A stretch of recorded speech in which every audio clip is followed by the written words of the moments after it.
நடிகர் சந்தானத்தோட மனைவி உஷாவோட புகைப்படங்கள் தற்பொழுது இணையதளத்தில் வைரல் ஆகிட்டு வருது. தமிழ் திரையுலகில் முதல்ல நகைச்சுவை நடிகரா தன்னோட பயணத்தை ஆரம்பிச்சு அதுக்கப்புறம் ஹீரோவா உருவெடுத்தவர் தான் நடிகர் சந்தானம்.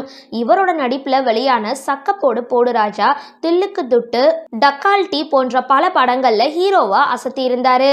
இவர் நடிப்பில் கடைசியா வெளியான வடக்குப்பட்டி ராமசாமி திரைப்படம் சுமாரான வரவேற்பை பெற்றிருந்தது. இதை தொடர்ந்து இவருடைய நடிப்பில் ஏஜென்ட் கண்ணாயிரம் திரைப்படம் விரைவில் வெளியாக இருக்கு. இந்த படத்தை எதிர்பார்த்துதான் ரசிகர்கள் எல்லாருமே ஆவலோட காத்துக்கிட்டு இருக்காங்க. இப்போ இந்த நிலையில சந்தானத்தோட திருமணத்துப்போ எடுத்த புகைப்படம் தற்பொழுது இணையதளத்துல அசுர வேகத்துல பகிரப்பட்டு வந்துட்டு இருக்கு. இந்த வீடியோ பத்தின உங்களோட கருத்துக்களை கீழே கமெண்ட் பாக்ஸ்ல போஸ்ட் பண்ணுங்க. வீடியோ பிடிச்சிருந்தா லைக் பண்ணுங்க, ஷேர் பண்ணுங்க. மேலும் இது மாதிரி வீடியோஸ்லாம் தெரிஞ்சுக்க மறக்காம டிபி காபி சேனலை சப்ஸ்கிரைப் பண்ணுங்க.